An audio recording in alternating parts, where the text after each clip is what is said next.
Welcome, everyone. We're excited to see you. We are welcoming everyone to our webinar for today. We are discussing avoiding scams and staying safe on campus. So today we are bringing together two of our offices from Global Engagement, so International Student Affairs, International Student and Scholar Services, ISSS, as well as our friends from Campus Safety. And we're so excited to talk about this important topic with everyone today. Just a quick note that we are recording and we do plan on sharing this webinar out with all of our international students following the webinar today. A quick note, there's a way to use the chat function and to ask questions throughout. So please feel free to ask questions that you have.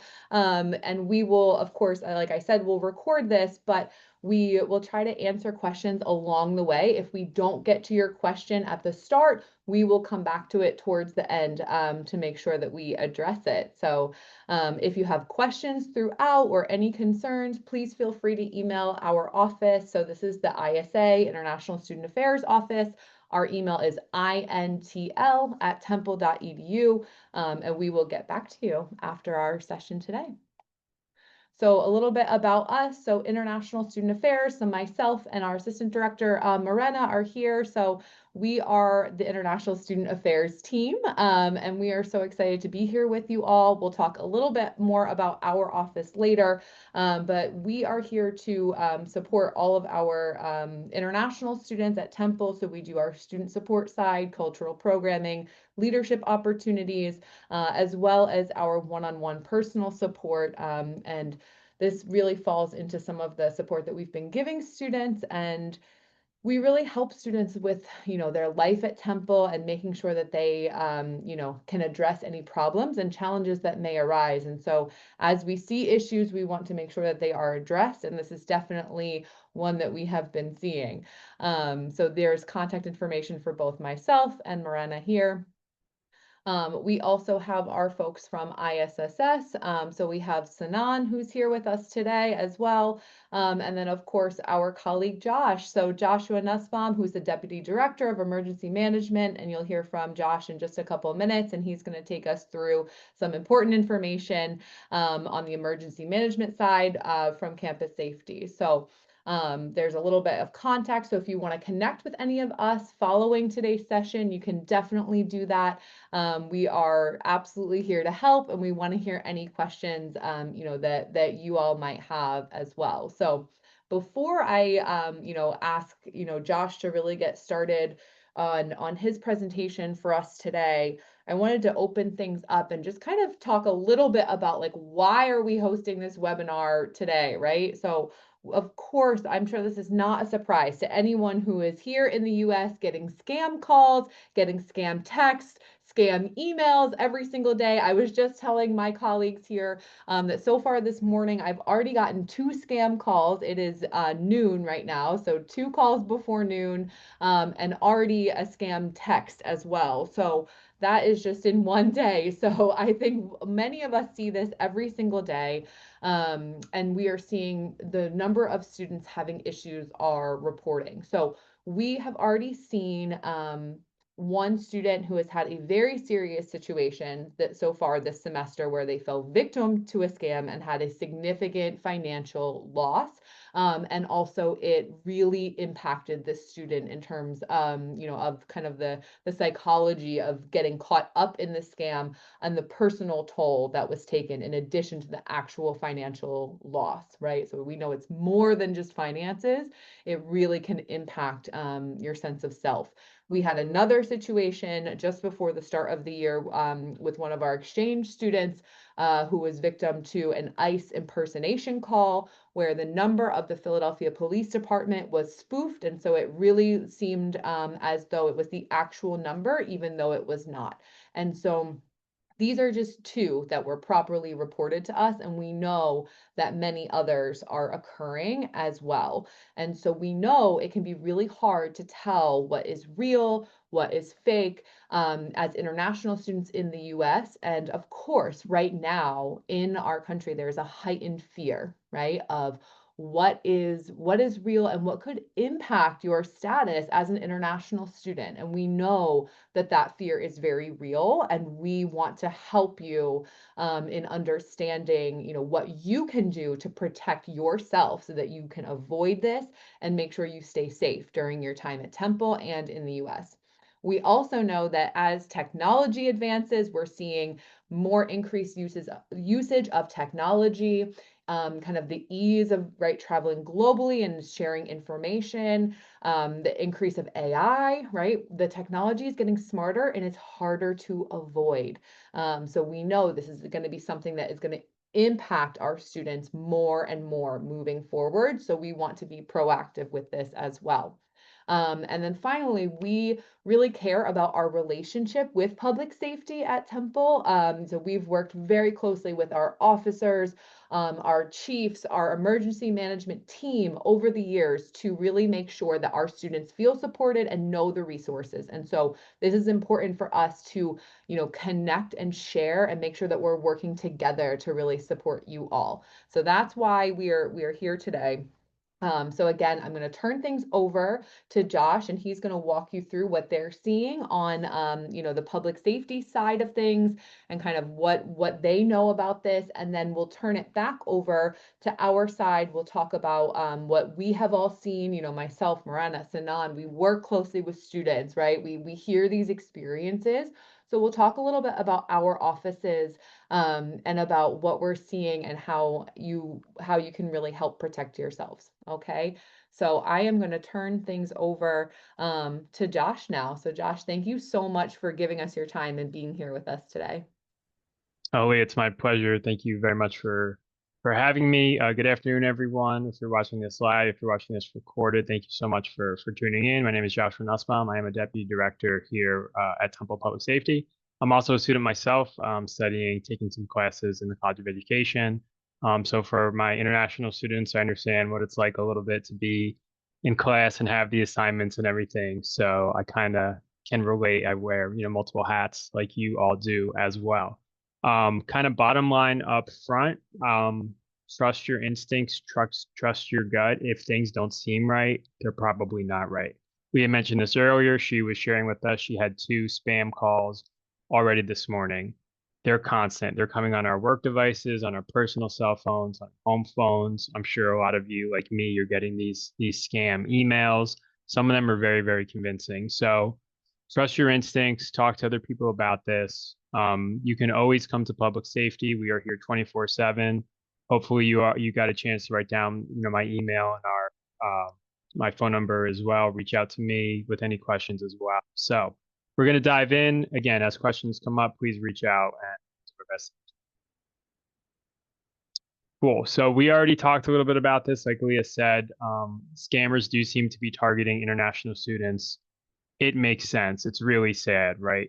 These scams are so common because they're so lucrative. We've had multiple meetings with the FBI over the past year, over the past 6 months, over the past couple months, especially. Scammers are targeting all universities. They seem to be especially targeting universities in Pennsylvania and the greater Philadelphia region. There's over 60 universities in the greater Philadelphia region. And they have all had unfortunate experience with scammers over the past year. I think there's something like 100 victims so far that have publicly identified and come forward with these issues. So unfortunately, these scams do happen. They are, I won't say common, but we're seeing an increase in them. So anyone can fall victim to them. They're very scary to be in, right? We're never blaming the victim. We just want to preach kind of awareness and what to look for. So we'll do a little bit about that right now. So there's lots of different types of scams. When you think of government scams, a lot of you are familiar with the FBI, the Social Security Administration, the IRS, Customs and Immigration. And kind of the point of this is these can be really scary threats. These can be threats of deportation, of arrest, of legal problems, right? Like Leah mentioned, we live in really uncertain times. There's a lot of just scary things being said and being done. So kind of a main takeaway, main point to be thinking about is there's a lot of pressure on these phone calls, on these emails. You have to take immediate action. You have to make immediate payment. when people are telling you this or asking you of that, you should have the red lights, the warning bells going off, right? You should be thinking, this doesn't sound right. This doesn't look right. So you kind of want to slow the whole process down. And we'll talk about this a little more as we go. Next slide, please. So similar to the government scam, visa immigration scams, you could be receiving emails that you have visa issues. Again, demands for personal details, demands to share your friends' information, your family's information, your colleagues' information, coworkers, right? Government agencies are not going to call you to request this kind of information. They're going to communicate via mail on official letterhead that's going to have the agency address on it, the point of contact, the agency phone number. So that's something, again, we'll talk about in a few minutes as we go through, but you can already kind of get a sense, like I said previously, that pressure. They're wanting to put pressure on you to get you scared and to send money quickly. That's kind of their end game. Next slide, please. So similarly, IRS, you could receive maybe a fake tax notice. They can claim your social security number is being suspended if you have one. And interestingly, we're seeing payment being requested in gift cards and wire transfers. And the reason for that is they're a lot harder to trace. So again, if somebody asks you to make a payment quickly, you should be suspicious, right? If someone asks you to send it to a bank, let's say a wire transfer in Hong Kong or Taiwan, which is really common, the FBI has been telling us, that should raise even more red flags. Not a legitimate entity. No government agency or entity is ever going to ask you to do that. Next slide.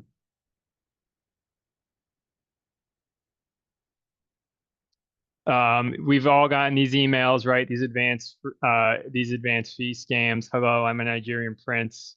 I want to give you $100 million, or something like that. I just need you to confirm your bank details and send me a one-time check of $2,500, and then I'll transfer $100 million to your account, right? I get these emails all the time. I probably get like 10 a day. And unfortunately, they work. And there are people that are falling victim to this. If you receive emails like this, please delete them. Please report them junk. There's no Nigerian prince that's going to send you $100 million. I'm sorry. That would be nice if it's true, but it's really just not true. And these, unfortunately, kind of the consistent theme is these emails are so common because they work and they're very lucrative. And it really only takes one or two people to send money, and that encourages obviously the thieves to continue to do these things. So next slide, please. Okay, we have started to see kind of this virtual kidnapping.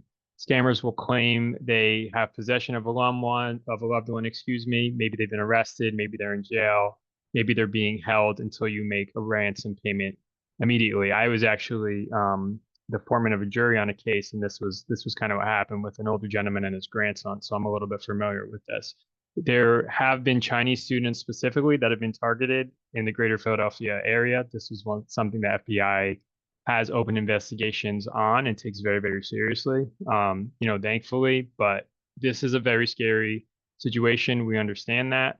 The main takeaway, get as much details as you can, get callback numbers, hang up, and then talk to somebody trusted. Your campus advisor, Leah and her team, us at Public Safety, the Philadelphia Police Department, one of our detectives that we have here, and Temple Police has its own police and detectives unit that are on call and here on campus 24/7, patrolling, doing other investigative work as well. So Temple recognizes the threat. We recognize that this is happening, and we offer a lot of resources to help you and the entire community kind of combat that. Next slide, please. So kind of to summarize everything, there's lots of different types of scams. We talked about the emails, the Nigerian prince. We talked about virtual kidnapping. We talked about, people demanding money right away. The common thread here is that they want to put pressure on you to get you to do immediate payments or very quickly within hours. We said this already, requesting untraceable payments. It could be wire transfers, Bitcoin. We've seen the gift cards. We've seen people go to the ATM on FaceTime and take out cash and then mail it to like an apartment in the Bronx, for example. So we've seen a lot of these things. We had mentioned this earlier. Caller ID can be faked. Official documents can be faked as well. but they're a lot harder to fake. Oftentimes they have seals on them that'll be embossed as well as some other identifying information. That's why it's important if you ever receive an official looking letter in the mail, bring it to a trusted source. Again, your advisor, us at Public Safety, Philadelphia Police Department as well, and we will help you navigate through that. Next slide, please.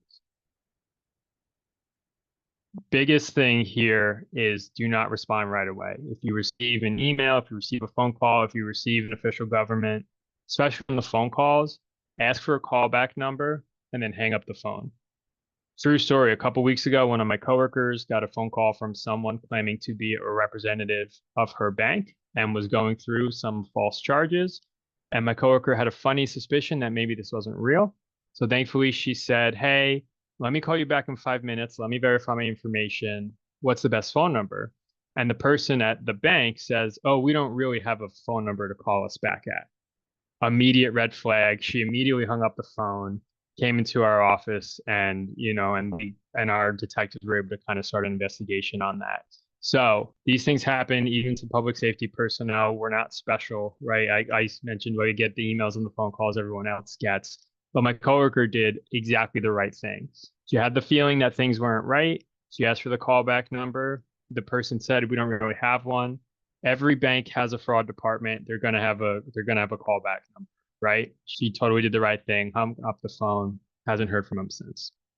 Once you have hung up the phone, contact that agency or office directly through official channels. So like I said, the bank, for example, has an existing fraud department. You should be able to find that information on your bank card, on your credit card, on the official documents that you already have.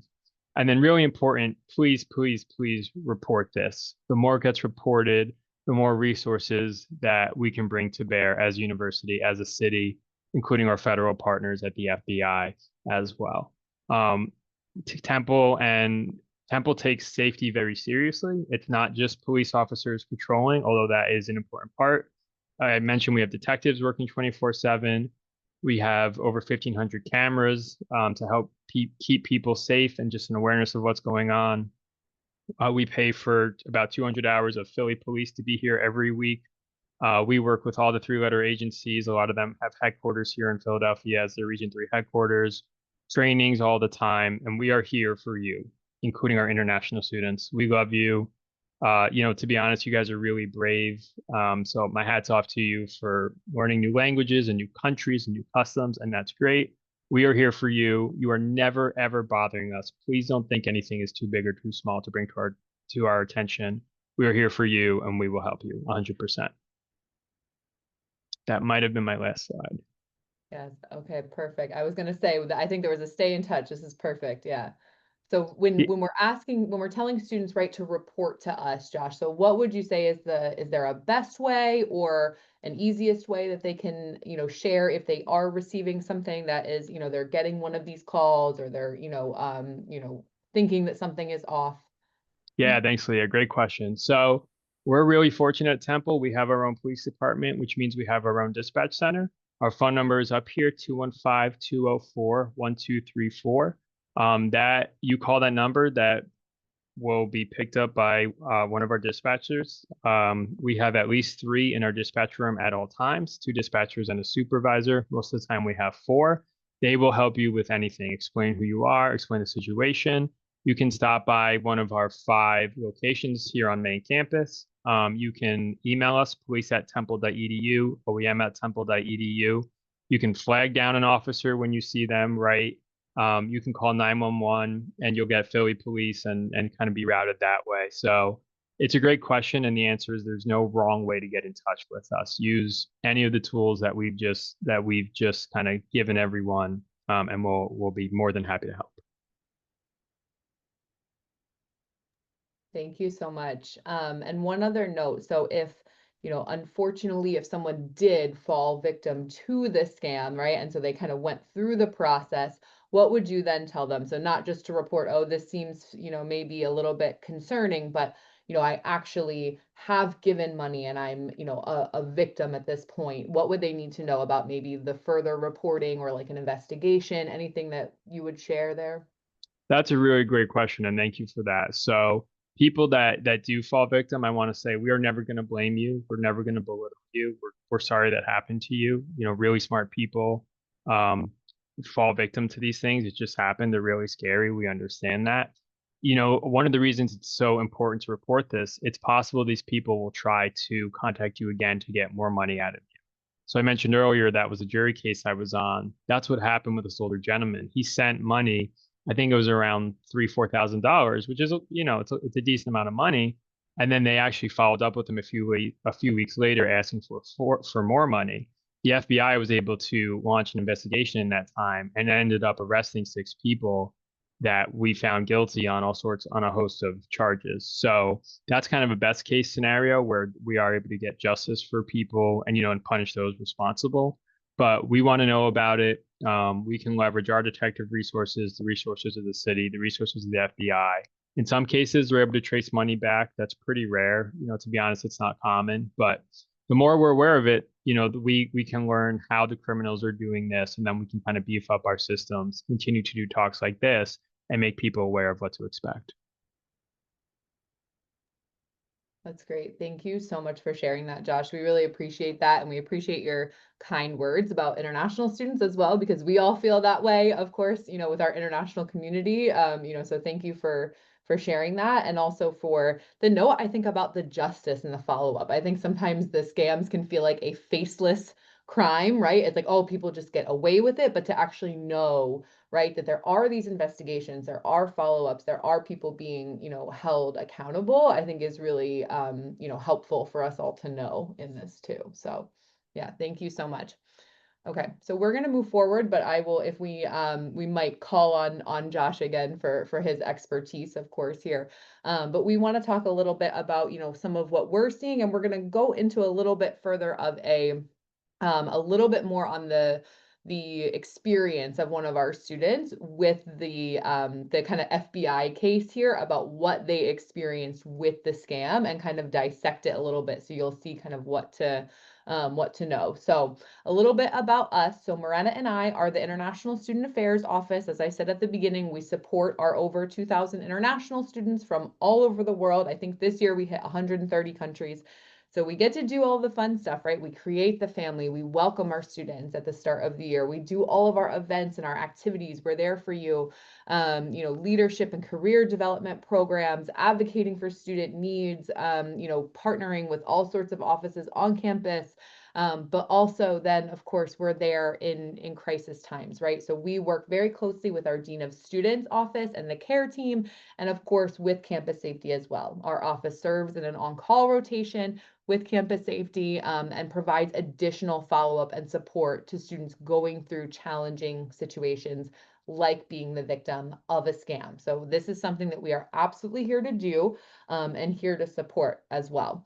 So in addition, so you know myself and Morena, we want to introduce you to Sanan. So Sanan, I'm going to ask you to talk just a little bit about ISSS. And so just a note, ISSS and ISA, we are what I like to call sister offices.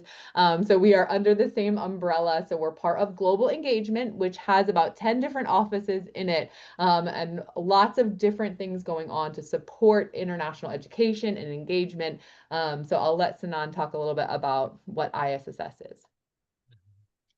Good afternoon, everyone, and thank you, Leah, for organizing this event, and thank you, Josh, for your information about public safety on our campus, and for your words encouraging our students, international students, to come to your office, to contact you in case they have any emergency situations or possible scam situations as well.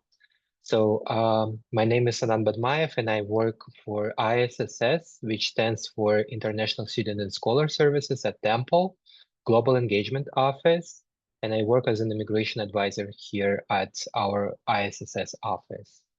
So our office is here to support you during your time in the United States, whether you're studying here or conducting a research, whether you're a scholar, a PhD student, a student. So we're here to support you with all of your immigration-related questions related to your visa, F1, J1 visa, H1B visa, OPT, CPT, I-20 form, ODS form. So all of the questions regarding your immigration status, your visa status, you can address to our office. So as you know, the immigration environment in the US is always challenging, and it's very important to stay in compliance with your visa requirements, especially during this time. I would even say it's a hostile environment right now for international students, for our immigrant communities all over the US, not only in Philadelphia and Pennsylvania. So over the weekend, as you know, we had some news about H-1B process, and it's official. So I would say that you have to listen to us, to ISSS, to our office, to USCIS, and to DHS to get reliable information about what's going on related to H-1B lottery, to F1 status, and J-1 status. So it's very important to rely on our information and the information from the government, from the DHS and USCIS, United States Citizenship and Immigration Service. So I'm an immigrant myself, and I know how confusing and stressful it can feel when you're trying to figure out what's real and what isn't. So unfortunately, this semester, as Leah mentioned, we had a situation involving a Chinese student who was very worried and confused about the scam calls and scam text messages that he received to his personal phone number and email, if I'm not mistaken. So, and I was here at the office when he came in, and he just showed me all the emails and text messages that he received. He also recorded all the conversations. So, and I think he did a great job navigating all of that. So he recorded all the conversations. He made a screenshot of his emails and text messages that he received. And he didn't wait for a long time, and he came to our office for help. So me and my senior colleagues, we were able to determine that it's a possible scam situation involving our student, unfortunately. So, and we made an effort to firstly calm him down because he was especially worried about this whole situation. He was new to it. So, and then we escorted him to Temple police office, and the police officer started an investigation regarding the situation. So to anyone who is listening to this webinar, especially our international students and scholars, if you receive any text messages, emails, or phone calls from phone numbers that are pretending to be the police, FBI, or DHS, USCIS, any government agency, you have to come to our office, to Temple Police, to Public Safety, to Philadelphia Police, to any office and report that. If you have any doubts whether this information that you're receiving is fraudulent and not true, you have to come for help, and just remember that you are not alone in this situation and that you can always reach out to any of us for any help and clarifications. So yeah, and as I said, we also at ISSS conduct walk-in hours and appointments. So we have walk-ins every Monday, Wednesday, and Thursday. If any of you have a question regarding your immigration status, about your employment options, about your visa renewals, or any questions about CPT, OPT, off-campus employment, on-campus employment, you can reach out to us during walk-ins and during our appointments. We have appointments both virtually and in person, and we always welcome you to come to us, to talk to us, and ask your questions. We're always happy to help you. Thank you so much, Sanan. So we'll circle back to Sanan in a few slides. So thank you for sharing with us about ISSS.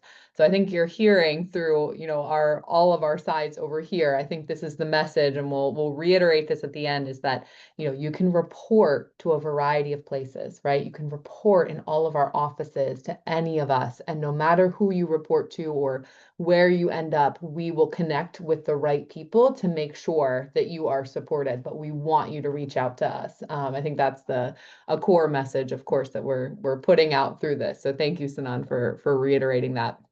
Okay, so this, when we were thinking from our lens, we're just going to like highlight just a few of these on the next two slides, which really is kind of driving home Josh's point, and just a few extra things that we might have seen on our sides that are some specifics here. So, you know, absolutely, we're seeing, of course, the phone scams and the email phishing scams. These are things that Josh already talked about. But one thing that I put on here, right, that we really have seen, and that I think sometimes draws our students in a little bit more, especially on the international side, is a fake job or internship offer.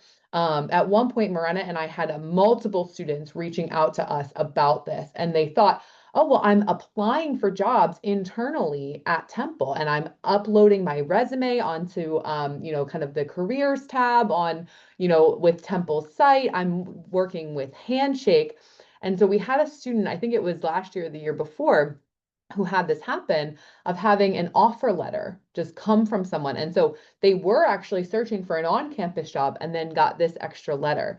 And they were like, oh, well, maybe someone just found my resume, right? And thought that it was for me. And so this is something that, you know, then they were looped into a fake job. And so they thought that they were actually being hired with someone. And in reality, the person behind the scenes was only doing it, right, to get them, oh, well, you know, to start the job, you'll need to buy this, you'll need to buy this, you'll need to send some payments for this thing. But it was done in such a way that the student really thought that it was part of their job at Temple. And I believe, and Morena can remind me, I think the email address was even a Temple email address at that, with that, it was a Temple email account. And so again, you know, with the student that, you know, we worked with over the summer, saying, well, it was the Philadelphia Police Department phone number, right? It was the Temple email address, right? And so it can really look real. And that's when you have to say, people are not going to ask you to pay fees up front or to pay money for a job. And so you really have to look at, you know, some of the actual, really use these common sense things and start to get to know what is real and what is not real. So that's just an example, right? We want you to hear some real examples of what this looks like for our students as well, right? So tuition or fee payment scams as well. The direct payments through non-secure methods. One other thing that we have seen a lot of with myself and Morena, with some of our students, is when you're looking for off-campus housing. And folks will ask you to share money through methods such as like Zelle or Venmo, PayPal, right? When they're not directly a wire transfer, and then your money is gone, right? And so it's like, oh, you're putting down money to go into an apartment nearby, right? You're going to rent this apartment. And then we find out that the posting was not real, right? The apartment was never there to begin with. So what we have now is we have our off-campus housing website. And so those are verified through Temple's account. So offcampus.temple.edu. And there's a team there, and as well as our team. So if you have questions about housing, we really want you all to be in touch with that, with us as well. And so that's something we've seen with some of our new incoming students, but also returning students as well. And so we want you to be careful when signing leases, when doing rental agreements, and really check to make sure the place, when you're sending money to someone else, that it's for something real. And I think in general, just being really careful when using ATMs. When we had a situation with the student right now, you know, who actually accidentally deposited money into a bank that was not hers. Now, this is not a scam, but it was just something that she didn't know about at the time, right? Of what was commonplace or what wasn't. And so we know that it might take some time, you know, to learn how, you know, the banks or ATMs work here, especially if you're coming from a different country where you might just use your phone to pay for everything. It looks different, right, in the US. And so if you have questions, we want you to be in touch with us about those things, okay?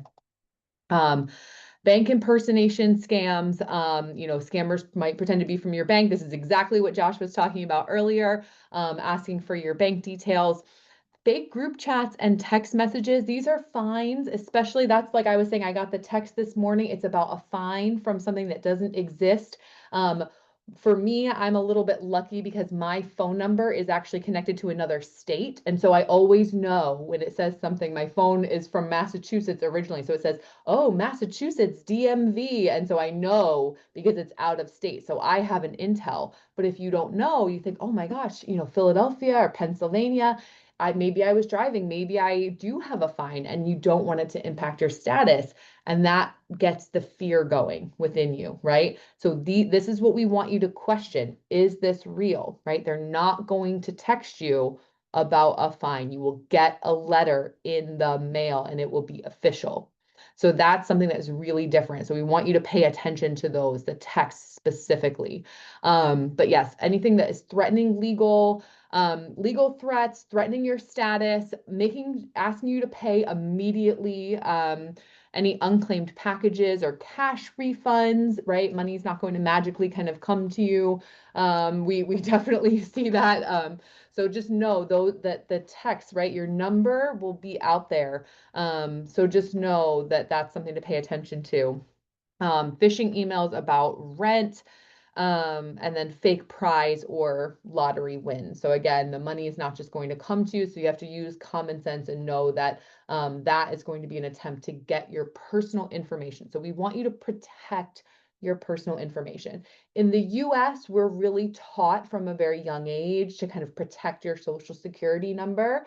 And a lot of times I've seen, over the years, sometimes with international students, that when you don't have that maybe drilled into you from a young age, it's like, oh, yes, you can have, yes, this is my SSN, here it is. Like I'm legitimate, and a little bit more of a willingness to share that. And we want you to get this through, that we do not share that. We do not give that out. We really protect that number. And so that's something I hope we can kind of leave you all with here as well. Okay, so we want to talk a little bit about our scam targeting Chinese students and just dive a little bit deeper in. So Josh shared this with us earlier, that we had this FBI scam. So I wanted to just spend a couple minutes kind of breaking it down and just seeing an example of what happened, with another student that came to us and shared their experience. This is not the same student who actually was a victim of the scam. We had another student reach out to Morena and I, who said, hey, love that you're doing this webinar. Here's my experience. Can you share some of the things that I learned? And we were like, absolutely. Thank you so much. And thank you to that student for volunteering this to help others. We really appreciate that. So what happens in the scam? Scammers pose as Chinese government or law enforcement officials when reaching out. Okay, they're calling. Okay, they claim the student is under investigation or has committed a crime. The student is threatened with arrest, deportation, or harm to their family. Then the scammers convince the student to isolate themselves or even fake their own kidnapping. Families are then contacted for ransom, believing their child is in danger. Okay, there's a few ways this can go, and we've seen a few examples of this already. So the ending steps can kind of look differently depending on, what is actually happening. In the case with our student who actually who was a victim of the scam, the student in question was completely isolated themselves from the external world, and it took place on video calls. And that is the same with the student who volunteered their experience, that it was on Skype. And so there was video calls involved. So you actually are seeing people who are pretending to be law enforcement officials in this particular case. Okay, so in our case with our attempted scam, okay, so I copied this over so you'll see, right, that this is exactly what we saw in the last slide. Okay, so scammers pose as Chinese government or law enforcement officials. In this case, the student told us they posed as the Shanghai police. Okay, so that's who they were pretending to be. They claim the student is under investigation or has committed a crime. In this case, the student shared with us that they were accusing them of fentanyl smuggling, which, as you can imagine, is extremely serious, right? And very, very concerning. Okay, so the student is threatened with arrest, deportation, or harm to their family. In our case that the student shared with us, they were threatened with an arrest. Okay, so that's what happened. And the scammers convinced the student to isolate themselves or even fake their own kidnapping. So in this case, the student was advised, do not contact family or friends And I noticed this was really interesting. They said they did everything possible to stop outside contact. Now, we don't know exactly what that means, and I'm, interested to hear more. Again, we just heard this from the student, but we wanted to share this. Everything possible to stop contact, and that is very similar in the case with our real scam. And so if someone is trying to isolate you, that is a major, major red flag in these cases. But there is a level of fear and intimidation that is going on here that is psychologically used on purpose to keep students in this situation. Okay. So in this case that I'm sharing here, it did not get to the last point because the student heard the scammers use a term that was not commonly used on mainland China and began searching online on the side outside of the call, and then realized once they started digging, they started searching and realized that this was a scam, and the student was able to remove themselves from the situation. But even after only a few hours, the student had shared a lot of personal information, had to change their passwords, contact their bank, talk to their parents, and so on. So it's still a major situation. With our student who was actually the victim of the scam, this went on for multiple days, 3 days. Okay. And so I just need you to all think about that and how long, right, that is, and what a serious situation this is. And we do not want anyone else to be in this situation at Temple or any other institution. So we want to spread this as wide as we can that this is going on. So we're bringing awareness. I think Josh talked about that in the beginning, right? We really want to, make everyone aware that this is, this is a problem, and to really know the signs, right? So knowing what the FBI has shared with us at Temple and then seeing what it actually looks like, it's exactly the same. Okay, so this is what really is going on. All right. Okay, so I'm going to flip it back over to Sinan, and Sinan's going to share with us, a few points about how to kind of stay safe, and then we'll flip over to some questions to make sure we're answering if anyone has any. Okay, so Sinan, I'm going to leave this to you. Mhm. Yeah, so I'm going to talk about how to be safe from scams. So it's very important information for any international student and scholar. So first of all, you have to look for things to make you a little attentive. So if they are requiring you to take urgent action, such as making a phone call or making a bank transfer, you should be very attentive to these inquiries, and you should be always on alarm if they requiring you to do something urgently, something you have to do right now. So that's something that you have to look for. If they are asking you for sensitive information for your credit card details or debit card details, any information about your bank account, that's also a green flag, a red flag that you have to look for.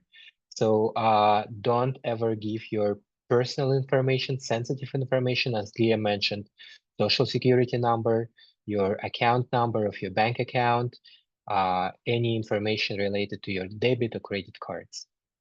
So you also have to see how they write their text messages or emails. Sometimes scammers use bad spelling and grammar. So if you see an email or a text message with a not proper spelling of some words or grammar constructions, you also have to be very attentive to that as well. So what things you have to do if you uh, if you uh, if you want to be safe from scams, you never should give your personal information, social security numbers, passwords, again, bank accounts, bank information, even your TUID number and your personal email and personal phone number. So don't ever give out your personal information. Never click on email or text unless you are expecting the email. Check sender's email address contact and report the contact if you feel that you are being phished and that the person who emailing you is a scammer. So, and very important, before the seminar, I had a conversation with the director of our office, John McKinley. She's the director of ISSS, and she's been working for Global Engagement Office for many, many years. So she has a lot of experience from like the past and from the present. And she said that our international students always trusting people. So they are being polite, they don't want to seem rude, and if they picking up the phone, even if they feel that it is scam, they just feel that they are being rude. They don't want to end the conversation, so they always like thanking caller for the call. Like they just don't want to seem rude. They feel like in America everyone should be polite. So, and she said that the most important rule for them to learn is that sometimes you have to be rude and straightforward. So if you feel that it's a scam, don't wait until they're trying to convince you to do anything. Just tell them that you don't want to continue this conversation and just hang up. So practice zero trust. Never trust, always verify. Thank you for that, Sanan. That is so true. Such a good piece of advice from Joan. I really appreciate Yes. that. It is. And I think there's a fear, I think a lot of this really preys on our students' fears and of, fears of not wanting to, do something wrong, to commit, a social sin or, to do something that could jeopardize status, right? So a lot of this, it really is fear-based. And that's why we're all saying, right? Is taking advantage. And I think that is why, especially for those of us, like Josh had mentioned, who are from the US and we see this happening, is particularly um, despicable is the word that comes to mind. And really just, we truly want to make sure that no one is the victim of this. So we're really want to work towards this to figure out how we can combat. And so I think for all of us, we know that the reporting is a major, major aspect of this to really say, okay, we're seeing this happen. How can we share and share more, with everyone else? So if everyone individually is saying, oh, I'm getting these texts, I'm getting these emails, I'm doing this, but collectively, right, can we come together? Yeah. So I think, let's see, we are on to our how to report. Okay, so Sanan, I'm going to leave this to you to talk about ISSS, and I can jump in with a note from ISA too. Mhm. Sure. So how to report? As I mentioned, we have our email address, ISSS@temple.edu. So now we have our website is a part of Global Engagement website. So you can find information about ISSS, about our staff members, about our email addresses on our website at ISSS temple.edu. So if you're feeling that you're being scammed, you're being phished, or somebody wants to, like fool you to make some money from you, so you don't have to wait. You have to just contact us via email. And as I mentioned, we also have walk-ins hours every Monday, Wednesday, and Thursday. We're also available via appointment. So don't be scared, don't panic. You always have to know that you have people on our campus that can support you, that can give you an advice. So don't hesitate to reach out to us and just stay in touch. And if you have any questions, you can also reach out to us, of course. Thank you, Sanan. And it's essentially the same for International Student Affairs. In our office, we're all in one large office together. We can make, virtual and in-person appointments. And the same, we have the same email, address, intl@temple.edu set up, to welcome students. So we're happy to get it from both sides. If you're in touch with either one of us for, something else, we're all here to support. So same that Josh mentioned earlier for campus safety, they also want, you all to report to them too. Either way, if you reach out to one of us, someone will help you and we will make sure that this is reported properly. Okay. And if you're not sure, we want you to take that step as well. And so also, I think it was mentioned earlier, right? Even just on your phone, reporting a text as junk, that also helps things as well. I know, like, personally, I have an iPhone, so like that's how I do it, right? Report as junk. But it's also the same. I think, you know, if our friends from ITS were here, they would say the same thing. They have repeatedly sent emails over the years asking us to report things as junk as well that we get in our email. It helps them on their end to make sure that Temple security is safe as well. So our systems and our electronic systems are safe. So we really need that too. So if you're getting an email that is junk, to make sure you are reporting, that helps us all move forward as well. Okay. So we are going to move towards questions. If anyone has any, you can feel free to submit them. We can ask them out loud. But I also wanted, Marina, do you want to add anything in based on your experience? So of course, you know, it's the two of us. We're here. We have supported so many students with kind of these various scams over the years. So if you have any notes, I know from your side too, of meeting with students that might be helpful to share as if we're, you know, folks are getting any questions together. I want to make sure you have a moment to do that too. Yeah, I mean, other than what you've covered, pretty Yeah. much always be skeptical when someone asks you for private information, whether it's your bank account, social security, or even your address. Sometimes phone numbers in itself right there can, you know, open up a whole host of other things. So always be skeptical. I think that's the one thing that would the start of protecting yourself. And when in doubt, you know, reach out to us, as Leah mentioned and Sanan. Yeah, we are here, and feel free to email us with any questions. But I think it's never too much, right, to be questioning every communication that comes through to you to see if it's legitimate or not. Thank you so much for that. I don't see any questions coming through right now. I'll give it a minute just in case. Anything else from either Josh or Sanan? Anything else you want to share with our students before we, you know, make moves to kind of end our session today? Yeah, thanks, Leah. I just want to thank everyone for your attention. Thanks, Leah, and your team for organizing this. This is so important. I do want to mention from the Temple Police side, we will never ask you for money. We will never ask you for payment. We get paid by the university to work for you and to support you. That has been raised an issue in the past. There's been some fear about that, fear with interacting with, you know, the U.S. police system based on different experiences of different countries. We understand that, you know, we get that. We're not here to get any of you in trouble, right? We want to work with you as well. So again, we work with you, we work for you. We're never going to ask you for money, you know, anything like that. That's not why we're here.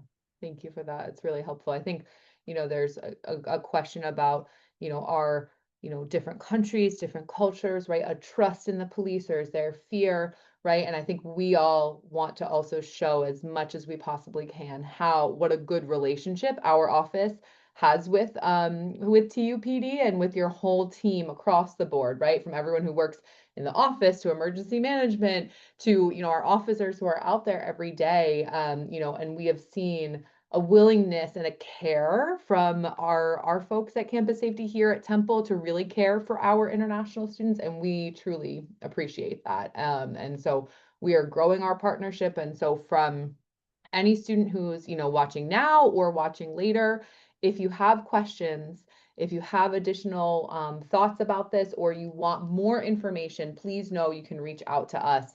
I put our, you know, our emails here again, and then also Global Temple, because I will say this, that Josh and their team have been doing an amazing job of putting stuff up about, you know, the police and their services on their social media as well. And so we are trying to share and make sure that, you know, along the way, we are, you know, really making sure that our international students know all of the safety resources that are available to them across the board. So follow us and make sure that you're checking there for important updates as well. Okay. And Sanan, do you want to say a closing word from your side as well? Yeah, sure. Thank you. Thank you for this webinar. I think it's very important to conduct this webinar to inform our students about protection methods, about the common scams. And from my side, as an immigration advisor at our office, I should say that immigration landscape is changing right now. So we have a lot of news, a lot of information, a lot of updates from DHS, from USCIS, from the government, from White House, right, about all of these changes regarding H-1B, F-1 visas, J-1 visas, green card petitions, all of other like immigration-related petitions. So reach out to us, and we always send blast emails if we have something to share. So when we had some situations about service record cancellations, terminations, and travel restrictions, we always stayed in touch with you via email. We always send blast emails. So don't panic if you see some news. You can always verify if these news are correct with us, or just wait for our blast emails that we will send to all of our members of international community here at Temple. That's a great ending point. So thank you all for being here. Truly appreciate it. Again, we will record and share. Hope everyone has a great day and a great rest of the semester. Please be in touch with us if you need us. Thanks, everyone.